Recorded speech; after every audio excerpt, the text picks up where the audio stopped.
இன்றே டவுன்லோட் செய்து உங்கள் ஃபேவரட் ஷோக்களை என்ஜாய் பண்ணுங்க. அம்மனுக்கு நகை எவ்வளவு போடுறேன்னு ஏதாவது சொன்னாங்களா? சொன்னாங்கம்மா. அம்மனுக்கு கிரீடம் ஆரம்லாம் செஞ்சு தரேன்னு சொல்லியிருந்தாங்கம்மா. என்னது ஆரமா? குறைஞ்சது ஒரு ஆரம் செய்யணும்னா ஒரு 5 பவுனாவது ஆகுமே. ஆமாங்கம்மா. நகை விக்கிற விலையில தங்க ஆரம் போடுறேன்னு சொல்லி எங்க அத்தை சொல்லிருப்பாங்கன்னு எனக்கு தோணல.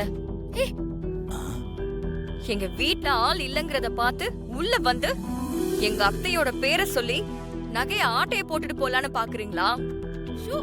யோ, இதுக்கு தான் கிளம்பும் போதே போன் பண்ணிட்டு போலாம்னு சொன்னேன். ஐயா அம்மா வாக்கு கொடுத்துருக்காங்க, நகையை செஞ்சு கொடுத்துருவாங்கன்னு சொன்னேன். ஐயா இங்க என்னன்னா மரியாதை இல்லாம பேசுறாங்க, நம்மள எல்லாம் ஃப்ராடுங்கறாங்க.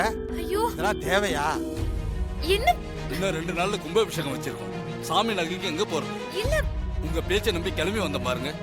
கோவில்னு சொன்னா எங்க அத்தை நகையை கொடுத்துருவாங்கன்னு தெரிஞ்சு அவங்க இல்லாத நேரமா பார்த்து எங்க கிட்ட பேசி நகையை வாங்கலான்னு வந்தீங்களா? அதெல்லாம் நடக்காது. ஒழுங்கா நீங்களா போறீங்களா இல்ல போலீஸ கூப்பிடவா? வீட்டுல பேசுறதே நமக்கு அசிங்கமே. சாமிக்கு நகை போடுறேன்னு வாக்கு கொடுத்தாங்கல்ல, சாமியை பாத்துக்கோ. வாய்க்கு வந்தது பேசுங்க. ஐயா இருங்க, ஐயா இருங்க, தப்பா நினைச்சுக்காதீங்க ப்ளீஸ் ஐயா. நீங்க எல்லாரும் கோச்சுக்காம கொஞ்சம் இருங்க, நான் இப்ப வந்துடுறேன். இல்லம்மா, நாங்க ஊர்ல மரியாதையோட வாழ்றவங்க. இந்த பொண்ணு ரொம்ப தரக்குறைவா பேசுது. ஐயா கொஞ்சம் பொறுமையா இருங்க, அவங்க பேசுறத விடுங்க.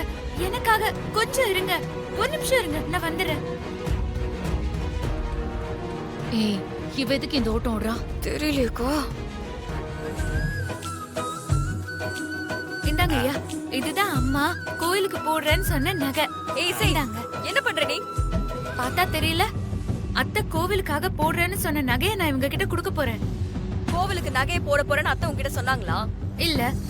அப்புறம் எந்த நம்பிக்கையில இந்த நகையெல்லாம் அவங்களுக்கு எடுத்து கொடுக்குற? என் அத்தை மேல எனக்கு இருக்கிற நம்பிக்கையில சொல்றேன். அது என்ன போ அத்தை? ஏன் அண்ணி ஸ்ரீஜாவுக்கு தான் உங்க முதல் அத்தை. இவதான் இந்த வீட்டோட மூத்த மருமக. அவ நகை கொடுக்க வேணாம்னு சொல்லும்போது நீயா கொண்டு போய் கொடுக்கற? கும்பாபிஷேகத்துக்கு அத்தை நகை கொடுக்கறதா வாக்கு கொடுத்திருக்காங்க. அவங்க கொடுத்த வாக்க நாம தானே நிறைவேற்றணும். ஏய், இப்ப அண்ணி என்ன வெளிநாட போயிருக்காங்க, அவங்க திரும்ப வரட்டும். அவங்க இல்லாம நீ இந்த மாதிரி நகையெல்லாம் கொடுக்க கூடாது. இது சாமி காரியம், யாருக்கும் விருப்பம் இல்லைன்னா நகையை தர வேணாம். இல்ல, அதான் அவரே சொல்லிட்டாரு, நீ நகையை உள்ள கொண்டு போ. முடியாது. அத்தை இவங்க சொன்ன கோவில் பேரை சொல்லி நகைய போன்ல ஆர்டர் பண்ணத நான் கேட்டேன்.